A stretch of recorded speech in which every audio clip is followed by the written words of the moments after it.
Hi, I'm Helen Bauer, and this is the Heart of Hospice podcast. The Heart of Hospice podcast is your source for compassionate and informative discussions about hospice and end-of-life care. I'm a certified hospice and palliative care nurse with over 15 years of experience. Whether you're a caregiver, someone with a serious illness, or you simply need to know more about hospice care, this podcast is for you.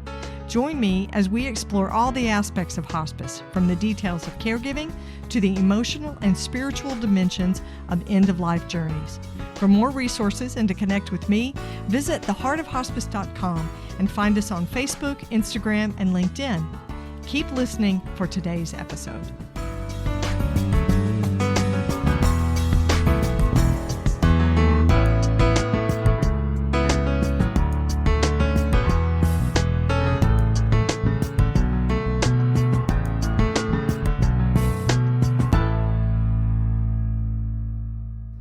This is the Whole Care Network.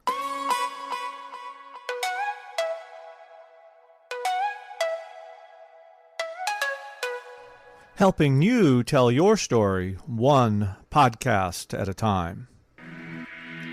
Content presented in the following podcast is for information purposes only. Views and opinions expressed in this podcast are solely those of the host and guest and may not represent the views and opinions of the Whole Care Network. Always consult with your physician for any medical advice, and always consult with your attorney for any legal advice. And thank you for listening to the Whole Care Network.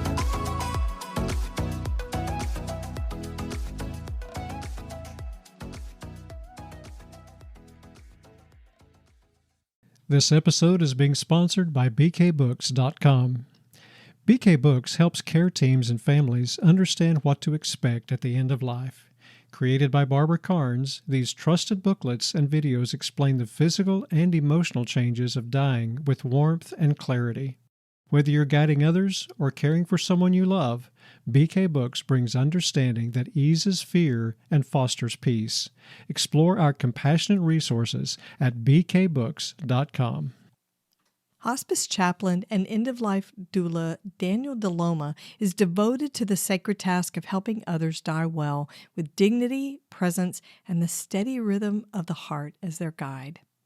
My guest today is Daniel DeLoma. He's a medical theologist, a hospice chaplain, a certified Reiki master, and an end-of-life doula and educator. He's also the founder of Meditative Heartbeat Therapy, which is an integrative contemplative modality that brings together physiology, spirituality, and ritual presence in palliative and hospice care. Daniel's new book, Meditative Heartbeat Therapy, A Contemplative Guide to Presence, Rhythm, and Care at End of Life, presents the heartbeat as both a clinical anchor, but also as a spiritual flame that can guide the dying toward coherence, peace, and transcendence. He's got more than 10 years of hospice experience, and he has a background in global palliative care as well. Daniel supports hospice patients and families with a special clinical focus centered on the final 72 hours of life. You can find more information and connect with Daniel at heartbeattherapy.com, and you can find his book anywhere books are sold at all the major booksellers. Daniel has been working in hospice for about 11 years after working in other areas. We discuss how the role of a chaplain and the role of a death doula overlap and when they need to be separated so everybody stays in their own lane, as it were. The purpose of Daniel's meditative heartbeat therapy is to assist patients in controlling anxiety and other symptoms. The heartbeat therapy method requires a patient to become attuned and connected to their own heartbeat. Daniel shares how he discovered this method and the benefits of it, all the different ways it can be utilized, and who can use it or implement it. The stories of the patients Daniel has cared for is really a wonderful part of this episode, so I hope you'll stay with me, listen to the whole thing. There's a lot to learn.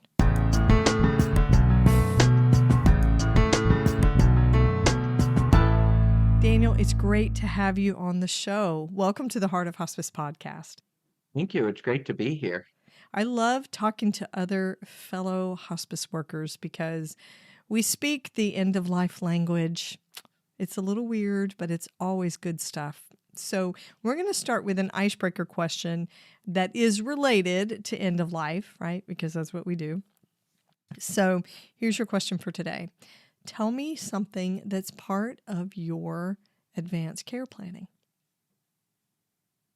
Sure. So something that's very important to me is the very this might shock you based on our conversation later, but my final 72 hours, my final days, my final breath. So if I had a way to design them, and I do through advanced care planning, it's in my book of 5 wishes, which is a great, great guide. It defines that I want my final 3 days to have someone accompany me, but not a bunch of people. So something like a doula, someone who will sit by my bedside, make sure that I'm comfortable, make sure that I'm not afraid, and guide me to the end, to that light, so to speak, without fear and without being too overwhelmed by too many individuals. Ooh, I like that, to have a companion. I think so many Yeah. people would like to have a doula or someone in that particular role because when I think about my family, there's not really anybody who could do that. They would be there, Yeah. but no guiding, I don't think that they could do that. It really takes a doula to do something like that. Yeah, and it's something that I had a recent experience with that really solidified my idea in this plan. And it was someone who didn't have any children, didn't have any family, had a niece, and I went to her bedside at the hospital. She was a GIP patient, an inpatient at the hospital. I sat by her bedside about 9 p.m. to midnight, and she passed shortly after that, but otherwise had really no one around. And it was just a beautiful few hours to sit with her and be in that moment and be quiet with her and be able to sort of see her out, if you will. Oh, I like that, to see her out. What a nice thought. Thank you for sharing that. I think it just brings up a lot to say see you out because it's to me that's the idea that I carry with me of a psychopomp, which is something that I kind of base things on. So for people unfamiliar, are you familiar with a psychopomp and its role in mythology and story? I don't think so. Tell me. So the word is a Greek word, and it comes from the idea that someone carries you into the next life. So a creature, a spirit, Chiron, who rode souls across the river Styx, it's a psychopomp. Some cultures believe that a raven is a psychopomp. You see a raven, it's there to carry your soul. The wonderful thing about a psychopomp is they can get you across the river. They can get you to the bridge, but they can't go with you to the next stage.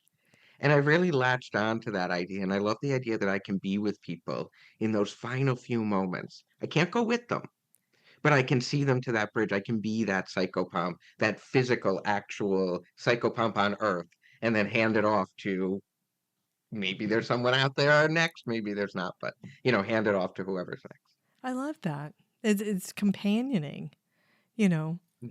walking alongside. You're not changing the trajectory. You're just letting them know that somebody's there. How can I make it a little bit easier for you? Here, I'll open the door for you. I'll hold your hand and you move to wherever, whatever is next. Yeah. It's a Nice. beautiful, I find it a beautiful way to be in a sense because I leave those moments feeling a great sense of peace. Yeah, that's the gift of being someone who works in end of life care. Yes, Yeah. absolutely. And people wonder why we do what we do. That's it right Right. And there. unless you've been there and experienced it sort of from the outside, being there for your family is entirely different. But being Yes. there from the outside, when you have that removal, you still care for the person, but they're not someone that their death is going to change your individual life. That's a beautiful thing to be able to just accompany them, Yeah. where the family has to go with them in a sense. A part of that family, those loved ones, they're dying with them. But we get to accompany them and just help to heal them in one way or another along that journey.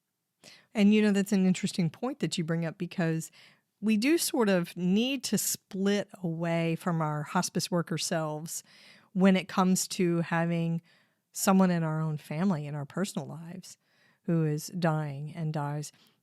It's hard to separate those two, right? But I have been at the bedside with families, and here's a young nurse and with her grandmother who's dying, and she's got the stethoscope and the blood pressure cuff, and I'm like, that's not what she's asking of you now. Set it aside. That's your work. That's not what you're here to be.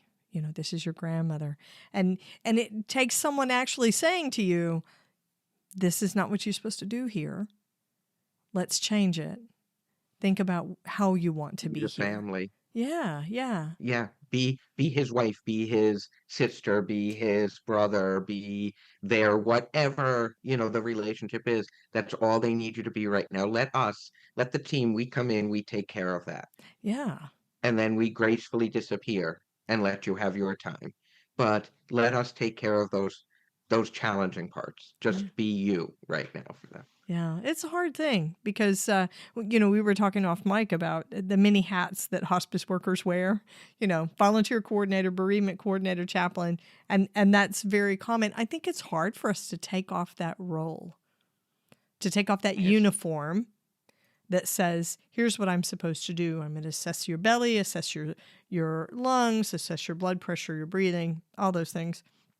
And let me provide some spiritual interventions or some grief counseling as a social worker. I think it's really hard for us to set aside that part of the work that we do because it truly becomes part of our identity. Absolutely. In fact, I know we spoke a little bit about my grandfather dying last year, almost a year ago. And it'll be just over a year, I guess, when this comes out. So, when my grandfather passed in December of 2025, there was a moment where I was sitting next to him and knew that he had passed. It wasn't really, he was talking, he was okay before that. It was a heart condition. And he had taken that breath, and I knew that he had passed. But I immediately went into the mode of, let's call a nurse, let's get the morphine ready. I went into my chaplain mode. Yeah. And then I got out my own stethoscope and the one that I use for heartbeat therapy, and it has a little bit of an EKG waveform on it. It's made for deeper diagnoses. We use it for heartbeat therapy, but Mm-hmm. it has an EKG waveform. And I happened to make the mistake of putting it against his pacemaker, and it threw me off. And it gave me the false hope that maybe there was something still there. Yeah. And I had to back up a second and say, I have to wait for her name was Brianna, our nurse who was coming. I have to wait for Brianna to get here. Let her take this over. I just need to be a family member right now. And that was really hard in But that that's cool moment. that you were able to tell yourself that you were self-aware enough to say, this is That not wasn't what as I'm quickly supposed as to it should do. have been. Yeah. Yeah, it didn't come as quickly as it should. Yeah, it took you a while, but listen, I think it's so ingrained in us as professional caregivers to let that role and the work that we do transition itself into the care of the people that are the closest to us. Yeah. And it's a difficult line to keep for sure. Yeah. But we've the more experience we have with those kinds of personal losses, I think the more we get to know where that line really is, although it's still not always easy. Yeah. Totally true. Totally true. Okay. Your work is so deeply spiritual. You are, you describe yourself as a medical theologist, but you are also a hospice chaplain. You're a certified Reiki master, and you are an end-of-life doula and educator, as well as being the founder of Meditative Heartbeat Therapy. So you are really knee-deep, eyeball deep in the spiritual component of end-of-life care, the way we take care of our patients. How did you find your way into this work to begin with? So it was a bit of a long and winding road for sure, but I studied theology in school and earned my master's in theology right after my undergrad, and then fell into the arts. Worked at the art center on my college campus, which was a community art center, and eventually became the artistic manager there. Was there for about 4 years before layoffs happened. Now, I should have taken that as my first sign because I was already wanting to work with people at end of life. I don't know why, it just felt I was needed there. And so after I left the art center, after the layoffs, I went on to become the general manager of the Queen's Symphony Orchestra in New York, in Queens, New York. Oh, wow. And was there for about a year, went back and forth with things, found myself in Colombia, the country, had friends there, went down there, lived there for a while. While I was there, first few months we were looking for a cause. The friend and I, who were living there together, who was from there, from Manizales in Colombia, wanted to put a cause together and do something. So we started to work with people who were at the end of their life, and they don't really have a hospice sort of program or a palliative program. They Mhm. do, but it's not as widespread as in the United States. So we started setting up these gardens, these public gardens, where we would have a shed in there and people could come and talk about their end of life journey. We couldn't provide medical care. We didn't have the funding for that. But we could provide a sort of social work kind of support and connect them to resources and help them maybe a little bit financially. And so when I came back to the US after that project kind of fizzled through, I came back to the US and decided to go to CPE, clinical pastoral education. I needed to be, I thought, in a hospital originally. And so I went through CPE and figured out that there were opportunities in hospice, full-time opportunities in hospice. And so after CPE, I took a job in hospice full-time finally, working throughout Colombia and all my arts experiences. I was working part-time either as a volunteer in hospice or end-of-life care, or with other nonprofits that were working adjacent to end-of-life care organizations.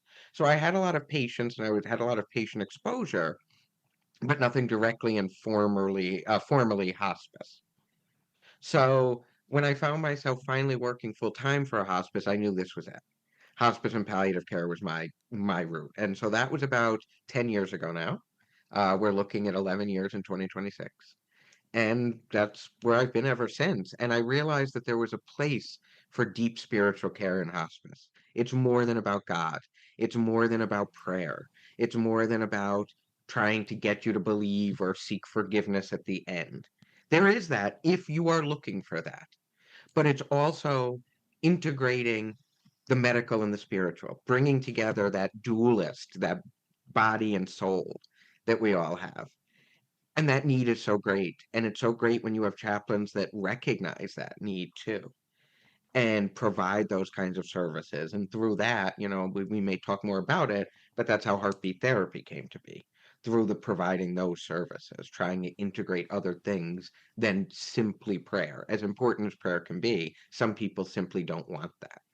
Right. It's not for everybody. And the Right. thing about spiritual counseling or chaplaincy at end of life is it's designed for the patient, about the patient, wherever the patient is in their faith beliefs.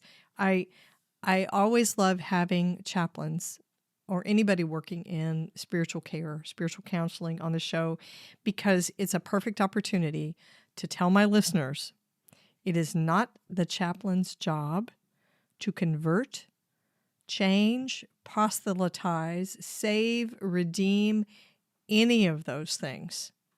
Any of those things. And the hospice chaplain's personal faith system is not what matters. Right. Right. So if you are a member of a hospice interdisciplinary team and you're hearing this for the first time, please know that that is the true philosophy of chaplaincy. It's about the patient and their beliefs. So important. I'm glad you brought that up. That's my soapbox Absolutely. all the time. I couldn't agree more. It's about what the patient wants, what the patient needs, and bending to their patient's will. I have someone that I'm working with right now whose young wife passed away. He wants to look at a certain faith tradition that maybe I wouldn't have recommended for him, let's say that, but I'm helping him explore that tradition and find ways that he can undertake that conversion if he eventually wants to underdo it, or just casually be a part of the faith. Right. It's not my role to help him in there. There are professionals in that faith who I can send him to eventually, but it's my role to help steer him in the direction that he feels he wants to head, Right. not the what I feel is right or wrong for him. Yeah. The patient's driving the bus is what I like to say. Exactly. We're just all on for the ride. Exactly. Okay, so you're also an end of life doula, and I have to say I don't know that I've had a chaplain on the show who's also a doula and also a man. I most end of life and death doulas are women. are females. So it's interesting to see the blending of these two roles. Do they naturally overlap, or do you find yourself having to say, okay, I have on my chaplain hat. I have to stay in my lane for this? Because as a nurse, I go through this all the time, right? Stay in my own lane. And then when you are in your doula role, do you have to remember, okay, the spiritual counseling is not my job at this time? How does it work for you to blend those two? So I think it is a challenge for sure, but I think I'm in a unique position at the organization, Waveney Life Care Network, that I'm working for. I think, or working, I don't like to say working for, let's go back. The organization, Waveney Life Care Network, that I'm a part of, which I'm part of the team, we have a doula program, which I coordinate, but we also have the spiritual care program, which I coordinate. So I'm able to overlap in both because I'm with the same organization. Right. It does have to have a certain line, though.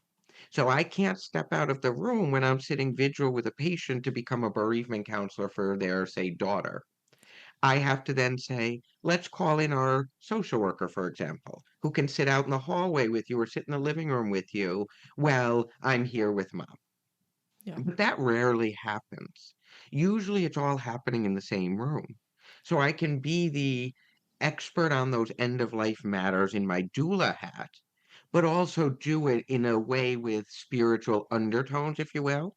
So again, nothing religious, nothing specifically Christian or or Judaistic or Buddhist, but rather something that just brings them peace, using the principles of spiritual care, of that peaceful care, to also provide my doula services Yes. is, I think, a way I'm able to cross over, which is nice. Well, and I know a lot of death doulas, end of life doulas, do have some spiritual components to their practice. I think that's very common. But of course, it's not the same as trained chaplaincy. You're sort of the best of both worlds, Daniel, because you have your CPE training, you have your degree, and then you have your doula training. I mean, all we need to do is send you to nursing school. We'll round you out. You will be the team. I think our hospice director would like that a lot. Yeah. If I went to nursing school, that might be down the road. I'm interested, but Listen, Daniel, you can only wear so many hats. You can only wear so many exactly. hats. Yeah. I am loving this conversation, but we're going to take a break right now. There's more to come. When you're caring for someone who is dying, every moment matters, and it can feel overwhelming when you don't know what to expect. That's where BK Books can help. BK Books offers compassionate, easy-to-read resources for families and professionals facing the end of life. Created by nurse and hospice pioneer Barbara Carnes, these trusted guides explain the changes that happen as someone is dying and how to bring comfort, compassion, and care along the way. People don't die like they do in the movies. Understanding what's normal can ease fear and help you feel more prepared. From short booklets to helpful videos, BK Books brings clarity to the unknown, so you can focus on what matters most, being present and caring well. If you're supporting someone at the end of life, you don't have to figure it out alone. Explore the trusted resources from end-of-life educator Barbara Carnes at bkbooks.com. I want to talk about the meditative heartbeat therapy. We've referred to it a couple times. You have a new book out. And this is a really special way of connecting with patients and connecting with their families.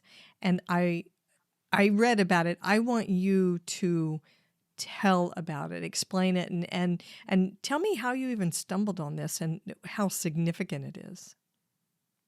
Sure. So, heartbeat therapy is a very meditative heartbeat therapy is a very open method. It's a very open practice in that you can use it and integrate it with many, many other standard practices across hospice, palliative care, medical care in general. And what it does is it helps people become in tune to their own heartbeat. So, the idea of meditative heartbeat therapy is you meet with the patient. They may have anxiety, they may have pain, they may have existential fear.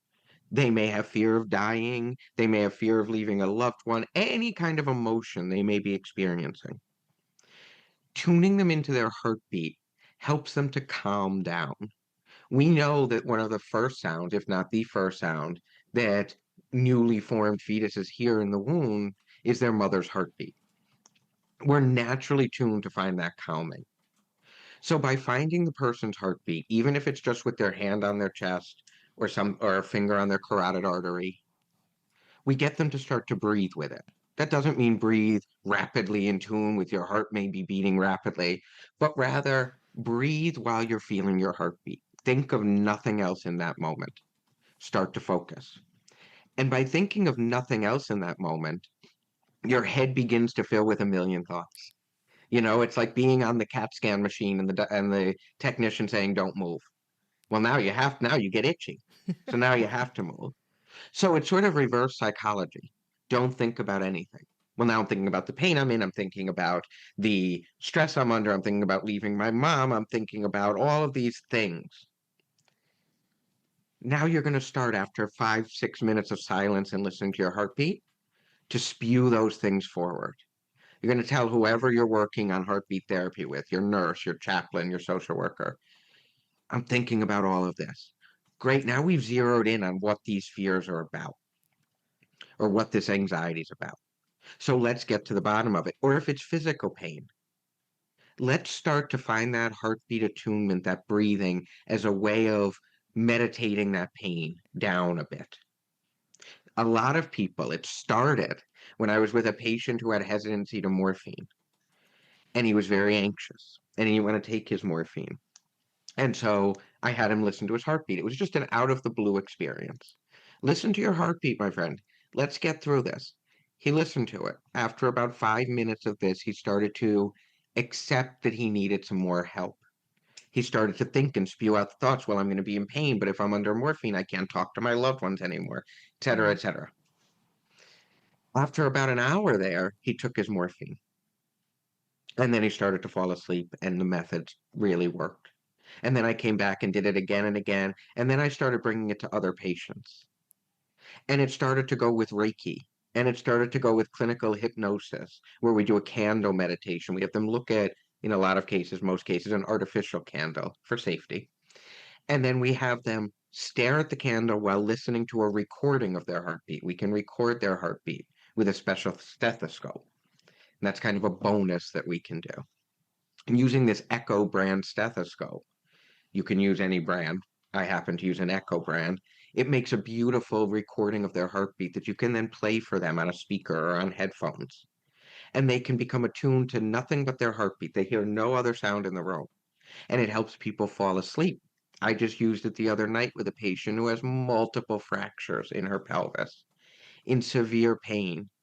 We didn't have a recording of her heartbeat yet. I had her put her hand over her heart and said, we'll call her Mrs. Jones in this case for privacy.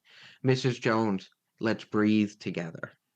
Feel that heartbeat. In her case, it was on her carotid artery. And it was, let's breathe together. Feel that beating. Your body's in pain, but you are still there. You are okay. We can get through this. You have someone to walk with you. And it reminds people that the clinician, the chaplain, the social worker may not be there, but by putting their hand on their heart or listening to the recording of their heartbeat, that memory of that companionship and that meditation is there. Mm-hmm. And then we can eventually it became using that recording of their heartbeat as a bereavement tool. Mom's no longer here, but you can still hear her heartbeat. And let's listen to mom's heartbeat and have you meditate with that now. Or when you feel like mom is gone and you can't quite grasp her memory, scan this QR code or listen to this little recorded box on your computer, or, wherever it may be, and you could hear mom's heartbeat anytime. That is absolutely cool. So you're starting out with some silence just to sort of reset, create an environment of reset. And then it's, I don't like this term, it sounds a little vulgar, but a brain dump. Tell me your fears. What are your fears? I'm afraid we won't get the pain under control. I'm afraid it means the disease is getting worse. All these different things. They sort of, I call it a brain download.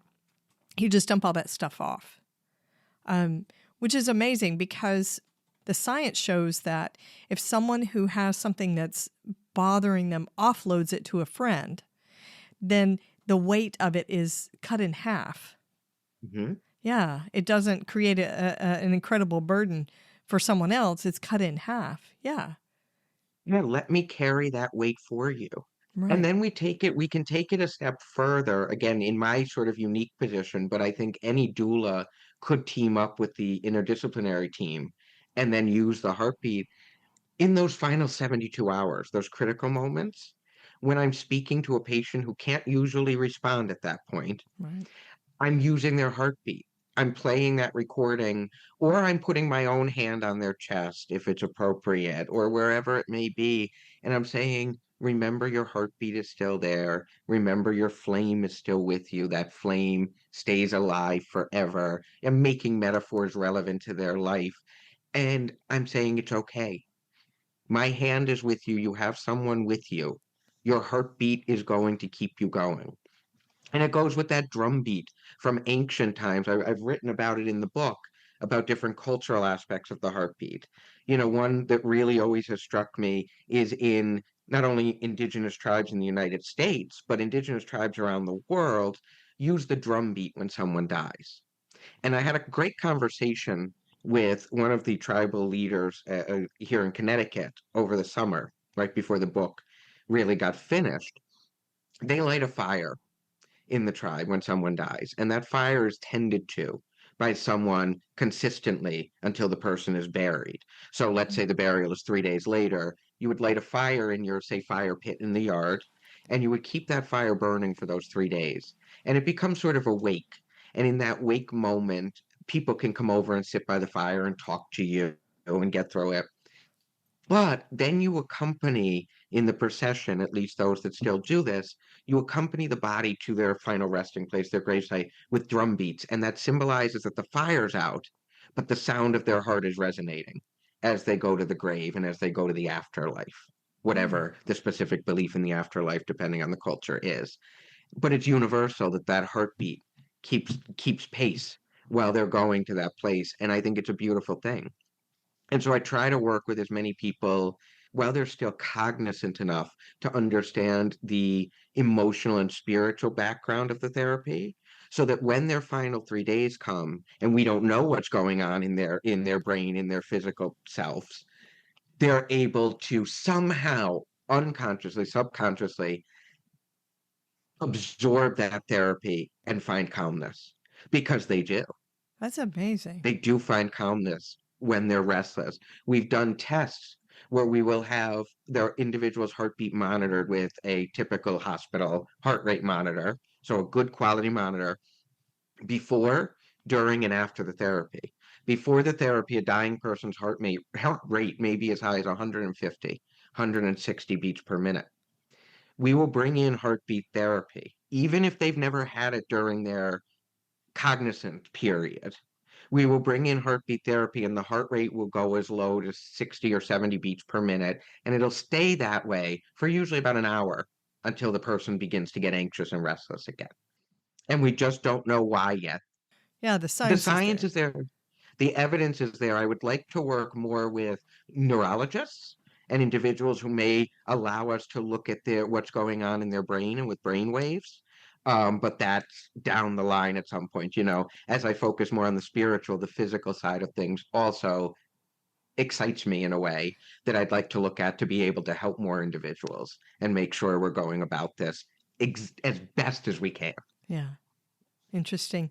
We know that humanity, our components, mind, body, spirit, they're linked. Each one affects the other two. You neglect one, you neglect the others. You nurture one, you're nurturing the others. There's such a connection there. Yeah. So you have to know that there are physical benefits to this.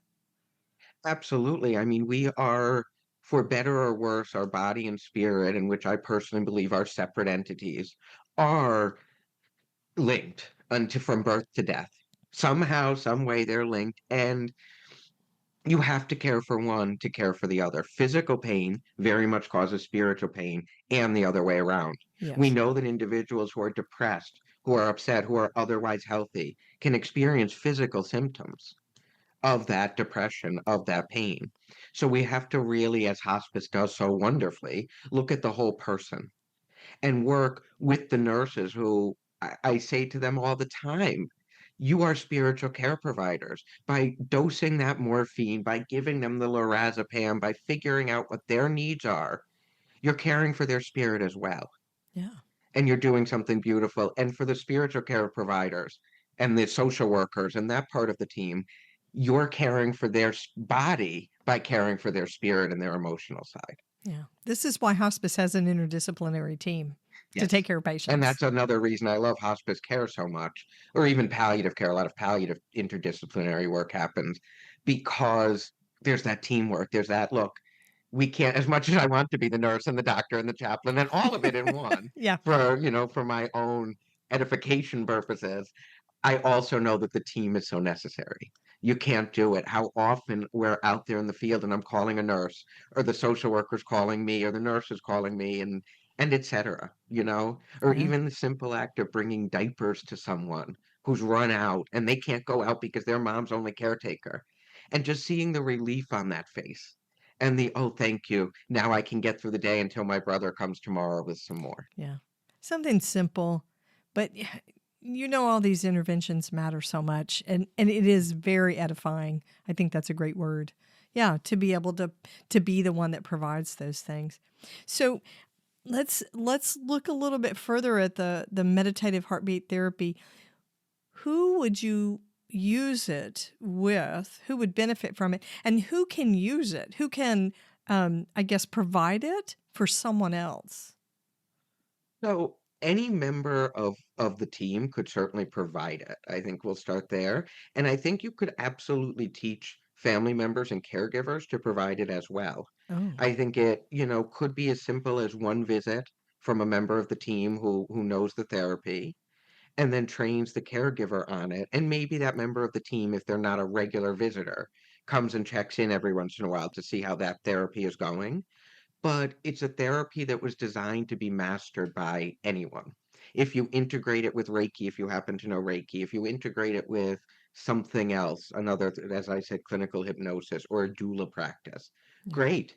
But you could also use it on its own as a simple way to provide calm and centering to individuals. yeah, So while the book does often lean more towards the clinical side of things, I think it's definitely understandable for everyone, and I think anyone could pick up this book and really understand what the therapy is, what the purpose behind it is, and how to use it in a way that is effective for whomever is in their life suffering. yeah. I think the book is written in a comfortable way that is very relatable. I didn't feel like I had to tap into a bunch of high clinical knowledge that I've probably already forgotten, after too many years since nursing school.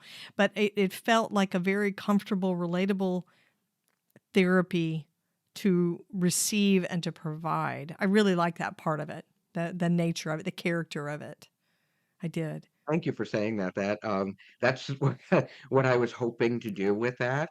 And oftentimes I did stray into the overly clinical side of things. A lot of times I'd be sitting in my office hearing our nurses talking, oh, that needs to go in the book. And, not necessarily exactly what they said, but oh, that condition could be out. Right. But then you got a little bit too much into, this isn't really for a neurosurgeon. We don't need to explain the blood-brain barrier. Right. Well, we've got so many things that are medicalized about death and dying here in the US. Hospitalize, medicalize, intervene, testing, diagnostics, scans.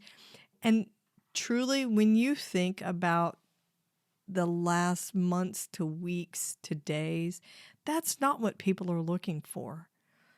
No, they're looking for home, for one thing, so many people. And they're looking for comfort, calm, quiet, and simplicity. Yes, and I think that that is so important. We talked a little bit before our conversation now about a patient I was recently with, and she happened to have no close family, no close friends at that point in her life. She was quite a bit older in her 90s, and she happened to be in the hospital. She went there and became what we call a GIP, general inpatient, because of intractable pain.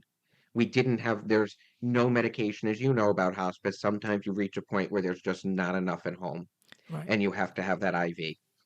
So she was in the hospital for her final 3 days, and I had gone in there under my role as a doula in the evening, turned out to be the last evening that she was here on Earth. And I shut the lights off and closed the door.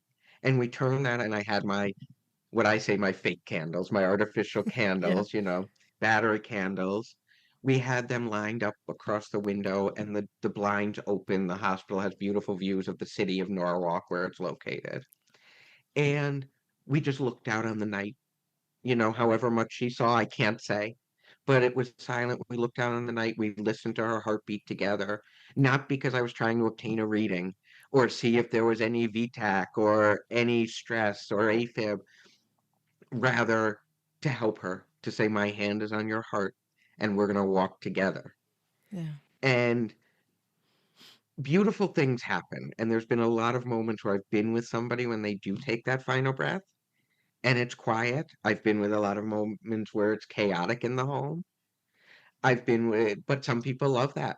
I've seen big families that grandpa wants to have everybody around, all 13 of them. Right. We'll make it happen. Yeah. We'll make it happen. It seems chaotic for me that comes from a small family, but we'll make it happen. But experiences like that, where you could even turn a hospital room into a quiet, silent place of vigil for the person and just have your voice and her heartbeat saying, let's walk this together, becomes lovely. Yeah. And there came a point where I said to her, do you want me to leave? Do you want me to stay? And I felt compelled to leave. And not 10 minutes later did I hear from the hospital that she had passed away. And I don't know what compelled me to leave. It's rare that that happens. But some people want that, to be alone. True. She was alone in her life and she may have been content that way. Yeah. A lot of people don't believe that, but some people choose that life. I'm not married. I don't have kids. When my small family's gone as of now, it'll just be me. And I'm content with that. I'm okay with that because all I hope for is in my final moments, there's someone who's just sitting there saying, it's okay. Let's go through this together. You did a good job. Maybe they don't know me. I don't know this woman that I sat beside. I don't know what she did in life, but she made it to 95. And I know some people cared for her enough to see her out well. And I was able to be there for her. And I was able to say to her, you did a good job. It's okay now. Mm. Beautiful. Daniel, where can listeners find the book? Because I think end of life workers are going to want to have a look and use the meditative heartbeat therapy.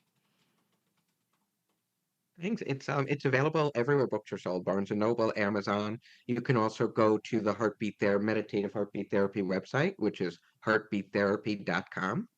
And there are links to purchase the books there. There's also links to our training intensives that I offer and our salon series, which is offered geared towards the individual, non-medical professional. We go into churches, community centers, wherever you may be, and we'll put together a day-long training for you to use heartbeat therapy on someone in your life who may be suffering. And we use sliding scale pricing. So for the salon series, we only charge for travel. For the intensives, which are geared towards medical establishments, we use whatever pricing will work. We'll negotiate a price so that we can get to you. Let's say you're in rural Alaska. Well, I'm coming from Connecticut and I'm going to find a way to get to you so that you can help patients. But we may have to negotiate a little bit of a price there to help me get out there. So. Gotcha. Gotcha. Daniel, there's going to be a link in the show notes to the website so people can find the book and connect with you and all the different offerings and trainings that you have. What keeps you in end of life work, Daniel? Well, I think it's these beautiful moments of being able to see someone go from I think I'm okay and they feel okay even though they have a terminal diagnosis, to watching them decline, to being with them eventually and holding their hand when they take their last breath. For people that aren't in this field, I know it so often sounds strange when I say it's a beautiful thing, but it's not a pleasure that I get out of it, but rather a sense of peace, a sense of I've done whatever reason I was called to this earth to do this work, I've done it today. And I brought that person peace. And now I can move on to the next person and bring them peace. And so many hundreds of names that I unfortunately won't remember, so many faces that I won't remember. But I like to believe that somehow I will see them all again one day and know whether or not what I did was actually good. Oh, Did I do a good enough job? oh, I would tell you as a hospice nurse and your hospice colleague, yes, you are doing good. You are doing Well, thank good. you. I appreciate Daniel, thank you so much for joining me on the show today. I'm looking forward to seeing how people can use this meditative heartbeat therapy. A lot of potential in it. Thank you so much. Thank you for having me. It's been an absolute pleasure. Thanks for listening to the Heart of Hospice podcast. Check out our sponsor in the show notes and please leave a rating and review on Apple Podcasts. We would appreciate it if you would share this episode with your friends and family and anyone who needs to know more about hospice. Connect with us on Facebook, Instagram, and LinkedIn. And remember, no matter who you are or where you are in your hospice journey, you are the heart of hospice.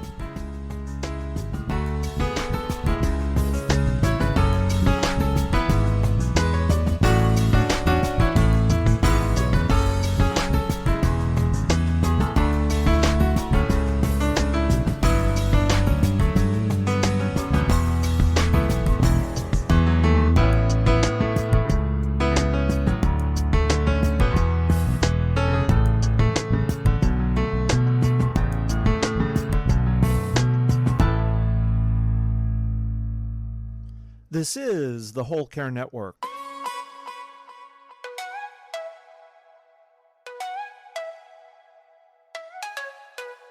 Helping you tell your story one podcast at a time.